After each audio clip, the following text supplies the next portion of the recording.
سر سید محمود اقبال و دیگر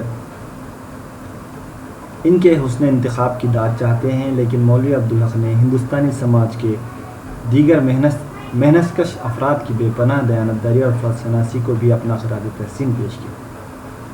انہوں نے بڑی شخصیات پر تو خاکے لکھے ہی ہیں، لیکن اس کے ساتھ ساتھ جو محنت کش طبقہ ہے، اس محنت کش طبقے کے افراد کی بھی خاکے بڑی دیانتداری کے ساتھ انہوں نے اس میں لکھے ہیں۔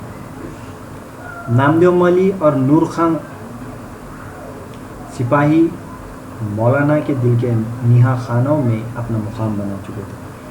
نامدیو مولوی نام سے ان کا ایک خاکہ ہے جو بہت زیادہ مشہور ہے، اور نور خان سپاہی یہ ایسی شخصیات ہیں جو عام لوگ ہیں، لیکن انہوں نے اپنے اثرات مولوی عبدالحق پر مرتب کیے تھے، اور ان سے متاثر ہو کر مولوی عبدالحق نے یہ خاکے لکھے تھے۔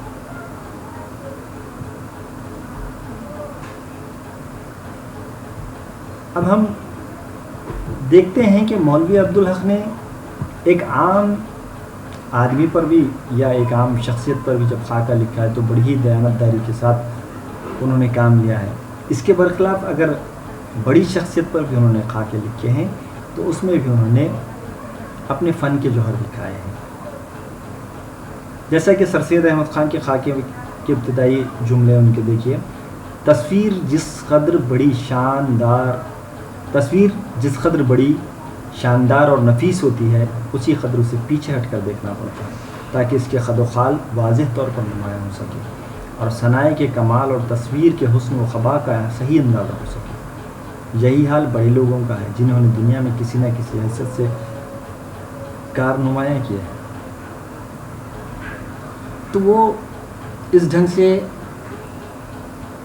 سرسید پہ جو خاکہ انہوں نے لکھا ہے اس کی شروعات کرتے ہیں۔ تو یہ جو انداز ہے بہت ہی خوبصورت اور کارگر انداز ہم کو مولوی عبدالحق کے یہاں دیکھنے کو ملتا ہے۔ اس کے برخلاف اگر ہم دیکھیں گے، انہوں نے جو سر سید جیسی شخصیت جس سے وہ بہت زیادہ متاثر بھی تھے، یا ہم یوں کہیں کہ وہ ان کے ہم خیال بھی تھے، انہوں نے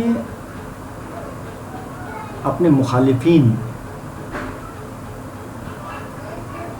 پر بھی خاکے لکھے اور اس میں بھی دیانتداری سے کام لیا۔ یہ ان کا کمال ہے۔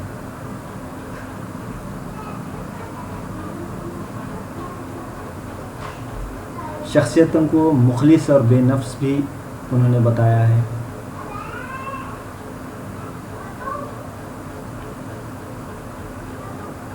گڈڑی کا لال دیکھیے، انہوں نے اپنے ضمیر کی آواز کو بہت ہی خوبصورت ڈھنگ سے اس میں پیش کیا ہے۔ مولانا محمد علی جوہر کا اگر خاکہ دیکھتے ہیں تو وہ اپنے ہمعصر خاکہ نگار اور اپنے زمانے کے حالات و خیالات اور جھلوں سے متاثر ہو کر ہوئے بغیر نہیں رہ سکتے، لیکن اس کے باوجود بھی انہوں نے اس کو بڑی خوبصورت ڈھنگ سے پیش کیا ہے۔ اس وجہ سے یوں کہا جاتا ہے کہ مولوی عبدالحق نے اپنی زندگی کا ہر لمحہ ہر پل اردو کی خدمت میں گزارا ہے۔ یہ جو کوشش ہے مولوی عبدالحق کی چند ہم عصر خاکوں کا جو مجموعہ ہے، اس کے مطالعے سے واضح ہوتا ہے کہ انہوں نے خاکہ نگاری کی جو روایت ہے اس میں قیمتی اضافہ کیا ہے۔ اب اس کے بعد دوسرا جو بڑا نام آتا ہے اس نسل میں، رشید احمد صدیقی کا آتا ہے۔ رشید احمد صدیقی ایک بہت بڑے نقاد ہیں۔ انہوں نے گنج ہائے گرامایا 1937، ہم نفسان رفتہ اور ذاکر صاحب 1962، یہ 3 خاکوں کے مجموعے ان کے شائع ہو چکے ہیں۔ اس کے علاوہ آشفتہ بیانی میری، شیخ نیازی اور مضامین رشید میں بھی دیگر مضامین کے ساتھ خاکے بھی شامل ہیں۔ ان کے اور بھی مجموعے شائع ہو چکے ہیں جس میں خاکے بھی شامل کیے گئے ہیں۔ اس میں کون سے ہیں؟ آشفتہ بیانی میری، شیخ نیازی اور مضامین رشید۔ رشید احمد صدیقی نے اپنے مضامین اور سوانحی مرخوں میں 3 چیزوں کو مشترک کر دیا ہے۔ ذاتی تعلقات کا تانا بانا انہوں نے پیش کیا ہے، دوسرے غنائیت کی لہر دیکھنے کو ملتی ہے، اور تیسرے وہ جو عمومی نقطے اور بیانات جو مشاہدات اور تجربات زندگی کا نچوڑ معلوم ہوتا ہے. یعنی کہ جس شخصیت پر بھی انہوں نے لکھا ہے ذاتی تعلقات کا تانا بانا بتایا ہے، غنائیت کی لہر اور تیسرے جو مشاہدات اور تجربات جو زندگی کا نچوڑ ہے اس کو انہوں نے بڑی ہی خوبصورت ڈھنگ سے پیش کیا ہے. رشید احمد صدیقی نے عبدالحق، سید سلیمان ندوی، مولانا ابوالکلام آزاد، ڈاکٹر مختار احمد ندوی، ڈاکٹر سر محمد اقبال اور ایسے ہی کئی عالم و فاضل مشاہیر و اکابرین کے خاکے نہایت ہی فنکاری کے ساتھ مرتب کیا. تو انہوں نے بڑی بڑی شخصیات پر بہت زیادہ خاکے لکھے ہیں، لیکن ان کے خاکے کندن، محمد ایوب انصاری، اصغر سہیل اور ذاکر صاحب مورکی کی چیزیں. دیکھیے، بڑی شخصیات پر خاکہ لکھنا کوئی بڑی بات نہیں ہے، کیونکہ بڑی شخصیات کی معلومات، ان کی زندگی، تجربات، مشاہدات تو آسانی سے میسر ہو جاتی ہیں. لیکن عام جو شخصیات ہیں ان کی شخصیت کو اجاگر کرنا بڑا کمال ہوتا ہے. اور ہم دیکھتے ہیں کہ رشید احمد صدیقی نے جو کندن خاکہ لکھا ہے، محمد ایوب انصاری ہے، اصغر سہیل ہے، ذاکر صاحب ہے، اس کو مورکی کی چیز کہا گیا ہے. جس طرح سے مولوی عبدالحق نے نامدیو مالیہ اور نور خاں عام شخصیت پر خاکے لکھے ہیں، کندن خاکے کا اگر ہم مطالعہ کرتے ہیں تو ہم کو ان کی تصویر یاد آ جاتی ہے.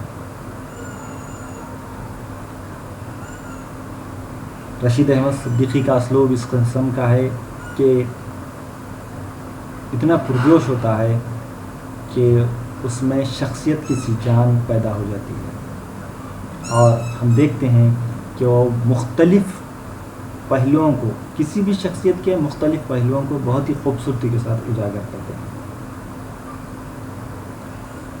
انہوں نے کئی سنجیدہ موضوعات کو، یعنی کہ شخصیت کا کوئی سنجیدہ موضوع بھی اگر وہ خاکے میں پیش کر رہے ہیں تو اپنے مزاحیہ اور مخصوص انداز میں انہوں نے پیش کیا ہے، جس سے قارئین کو لطف و امتزاج کے سامان بھی میسر ہو جاتے ہیں. تو یہ جو خوبی ہے ہم کو دوسروں کے یہاں بہت کم دیکھنے کو ملتی ہے. دلی کی عظمت رفتہ اور شاہی خاندان کی بے کسی و مجبوری کی تصویریں دیکھنی ہوں تو اشرف سوجی کے خاکوں کا مجموعہ دلی کی چند عجیب ہستیاں کا مطالعہ ضرور ہے. رشید احمد صدیقی کے بعد اور ایک شخصیت دہلی کی جس کا نام آتا ہے اشرف سوجی، انہوں نے جو خاکوں کا مجموعہ لکھا ہے دلی کی چند عجیب ہستیاں، اس سے ہم کو دلی کی جو عظمت ہے یا پھر شاہی خاندان کی جو بے کسی ہے، وہ مجبوری ہے، اس کی تصویر بہت خوبصورت ڈھنگ سے انہوں نے ان خاکوں میں پیش کی. وفاداری اور غیرت مندی کے پتلے فن اور ہنر میں ماہر کرداروں کو اشرف صبوحی نے اپنی ٹکسالی زبان میں زندہ جاوید کر دیا ہے. تو انہوں نے کیا کیا ہے، ٹکسالی زبان کا استعمال کیا ہے. دہلی کے اطراف جو اردو زبان بولی جاتی تھی اس کو ٹکسالی بھی کہا جاتا تھا. تو انہوں نے فن کے جوہر دکھائے ہیں اپنے اس خاکوں کے مجموعے میں. دوسرا ایک خاکوں کا مجموعہ ہے ان کا غبار کارواں. انہوں نے غبار کارواں میں غیر معروف اور گمنام افراد کے خاکے لکھے ہیں.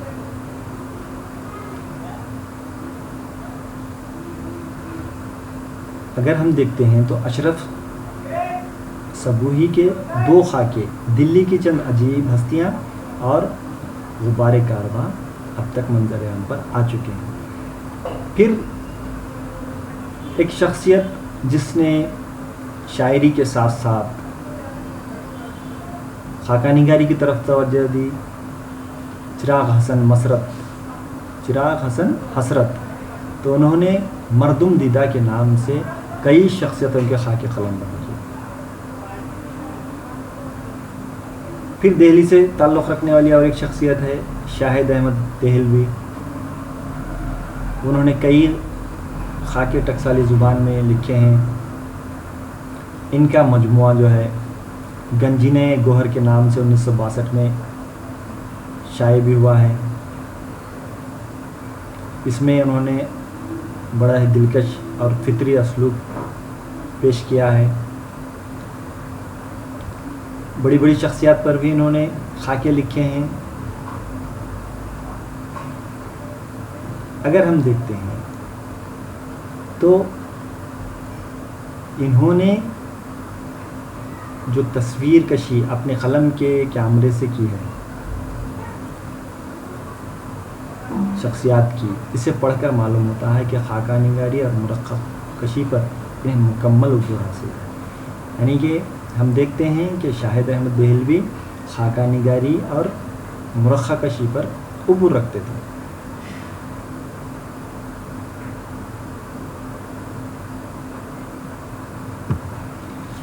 ان شخصیات کے علاوہ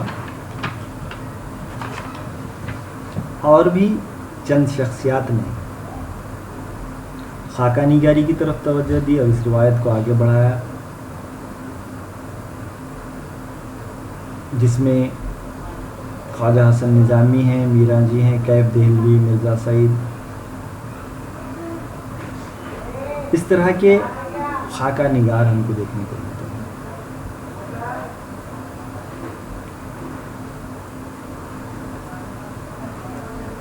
جمیل جالیبی نے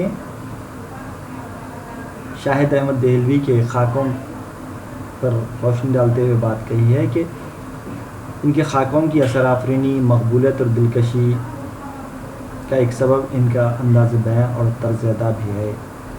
ان کی نثر سائیدار درخت کی سی ہے جس کے نیچے بیٹھ کر تھکا ماندہ مسافر تھوڑی دیر آرام کر سکے. یہ ان کی خاکہ نگاری کی خوبی کہلاتی ہے. اس طرح سے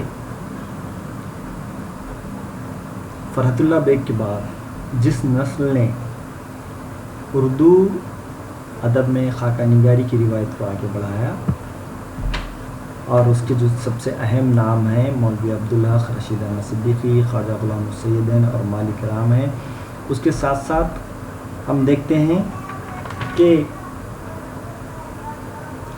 اشرف صبوحی، شاہد احمد دہلوی ایسے خاکہ نگار ہیں جنہوں نے اس روایت کو آگے بڑھایا.